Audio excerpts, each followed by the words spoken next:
30 বছর পর বিদায় নিচ্ছে উইন্ডোজের ব্লু স্ক্রিন অফ ডেথ।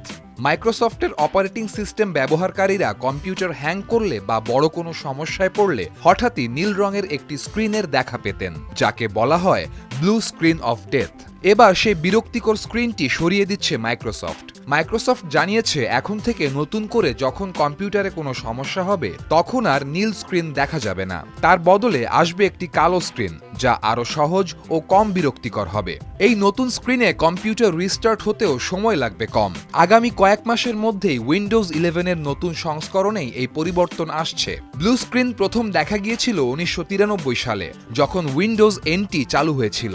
তবে এর আগেও 1990-এর দশকে উইন্ডোজ 3.1-এ এক ধরনের নীল স্ক্রিন ব্যবহার করা হতো, যেখানে কমান্ড দিয়ে হ্যাং হওয়া প্রোগ্রাম বন্ধ করা যেত। এরপর থেকে এই স্ক্রিনটি বহুবার পরিবর্তন হলেও রং ও বার্তা ঠিকই ছিল। এমনকি 2021 সালে উইন্ডোজ 11-এ প্রথমবারের মতন কালো স্ক্রিন চালু হয়। এবার সেটিকেই আরও উন্নতভাবে সবার জন্য আনা হচ্ছে।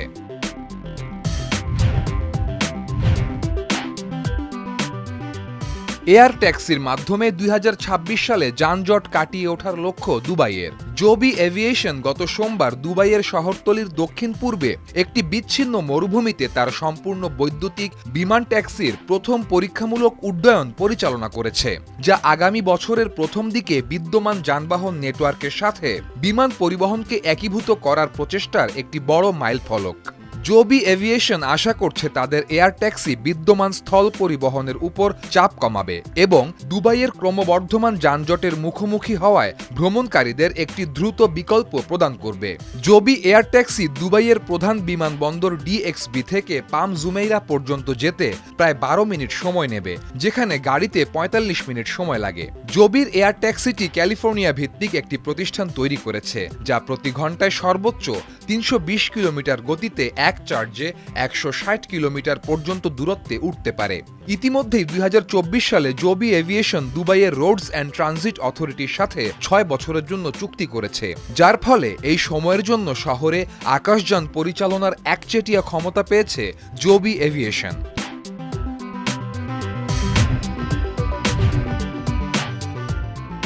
OpenAI এর CEO স্যাম অল্টম্যান সম্প্রতি তার এক ব্লগ পোস্টে উল্লেখ করেন, চ্যাটজিপিটির প্রতি প্রশ্নে গড়ে প্রায় 0.34 ওয়াট প্রতি ঘন্টা বিদ্যুৎ খরচ হয়, যা একটি ওভেনের 1 সেকেন্ড বা একটি বাল্বের কয়েক মিনিটের ব্যবহারের সমান। GPT-4 দিয়ে লেখা একটি 100 শব্দের ইমেইলের জন্য এক বোতলের একটু বেশি পানি প্রয়োজন হয়। এই খরচের পরিমাণ মূলত ডেটা সেন্টারের অবস্থানের উপর নির্ভর করে। তবে অল্টম্যান আশাবাদী 2030-এর দশকে শক্তি অনেকটা সহজলভ্য হয়ে উঠবে। তখন ডেটা সেন্টারগুলো সম্পূর্ণ স্বয়ংক্রিয় হলে AI এর খরচ বিদ্যুতের খরচের সমান হয়ে যেতে পারে। এদিকে গুগল ও মাইক্রোসফট পারমাণবিক শক্তিকে বিকল্প হিসেবে বিবেচনা করছে।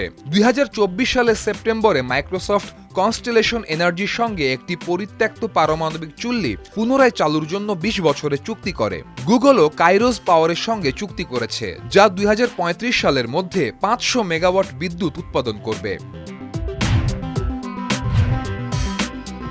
প্রতি বছর বিশ্বব্যাপী 70 কোটি সংক্রমণ এবং 10 লক্ষেরও বেশি মৃত্যুর জন্য দায়ী মশা। সাধারণত ভ্যাকসিন এবং নিরাময়ের অভাব থাকায় মশাবাহিত রোগের বিস্তার রোধে নতুন পদ্ধতির প্রয়োজন। আর এরকম ধারণা থেকেই সম্প্রতি সাউথ ফ্লোরিডা বিশ্ববিদ্যালয়ের গবেষকরা একটি মশার স্মার্ট ফাঁদ তৈরি করেছেন, যা AI ব্যবহার করে রিয়েল টাইমে বিপজ্জনক মশা শনাক্ত করে। ডিভাইসটি প্রথমে মশাদের প্রলুব্ধ করে একটি ছবি তোলে এবং তারপর একটি অ্যালগোরিদম ব্যবহার করে প্রজাতি শনাক্ত করে ডেঙ্গু বা ম্যালেরিয়ার মতো ভাইরাস বহনকারী মশাগুলিকে চিহ্নিত করে।